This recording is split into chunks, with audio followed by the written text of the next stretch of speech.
Et si je vous disais que la tension explosive entre les États-Unis et l'Iran n'est pas qu'une affaire de pétrole ou de bombes nucléaires? Et si c'était, en réalité, le miroir parfait de la guerre civile qui ravage votre propre esprit chaque matin?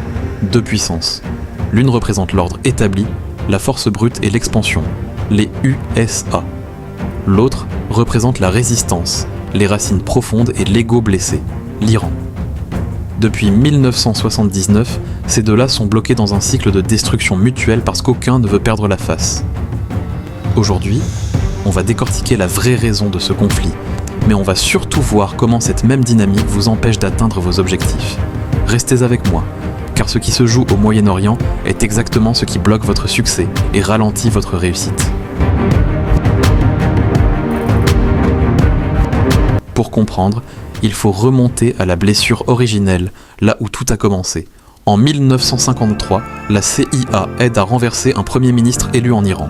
En 1979, la révolution iranienne humilie l'Amérique. La vraie raison de la guerre, c'était pas la géographie, c'est l'identité. Dans votre vie, c'est pareil. Les USA, c'est votre ego idéal, celui qui veut dominer, réussir, montrer sa puissance. L'Iran, c'est votre ombre, vos traumatismes passés, vos peurs qui refusent de se soumettre. L'Amérique prône le libéralisme, l'Iran prône la souveraineté religieuse / traditionnelle. Votre conflit, c'est votre envie de liberté contre votre besoin de sécurité et de rester dans votre zone de confort. Mais sachez qu'un conflit ne s'arrête jamais tant qu'une partie cherche à effacer l'existence de l'autre. Il y a des sanctions économiques et des menaces de drones. C'est ce qu'on appelle la communication par la douleur. Est-ce que vous faites ça avec vous-même? Vous ratez une séance de sport? Vous vous punissez mentalement? Votre Iran intérieur se rebelle et vous fait manger n'importe quoi. Le résultat? Une paralysie totale. Le pays ne progresse plus. Les ressources sont gaspillées dans la défense au lieu de la construction. La vérité brute est que les USA et l'Iran s'utilisent mutuellement pour justifier leurs propres échecs internes. Si vous avez un ennemi extérieur, vous n'avez pas besoin de regarder vos propres failles. Comment on arrête une guerre de 40 ans? Pas avec plus de missiles. On l'arrête par la diplomatie de l'inconfort.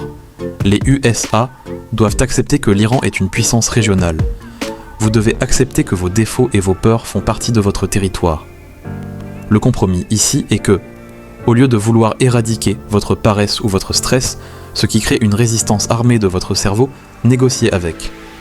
Si l'Iran et les USA s'asseyaient vraiment à une table, ils verraient qu'ils ont un intérêt commun, la stabilité du marché. Votre intérêt commun entre votre ambition et vos peurs, c'est votre santé mentale. La guerre entre l'Iran et les USA est une tragédie de l'ego. C'est l'histoire de deux entités qui préfèrent brûler le monde plutôt que de dire « j'ai eu tort » ou « j'ai peur ». Votre défi cette semaine, ne soyez pas comme ces gouvernements. Identifiez votre Iran personnel, cette partie de vous que vous essayez de sanctionner ou d'ignorer depuis des années. Arrêtez les hostilités.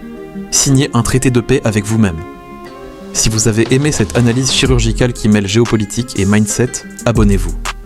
Dites-moi en commentaire, quel est le conflit qui rage en vous en ce moment? On en discute. C'était Nasser Succès. Ne menez pas les guerres des autres, gagnez la vôtre car chaque jour compte.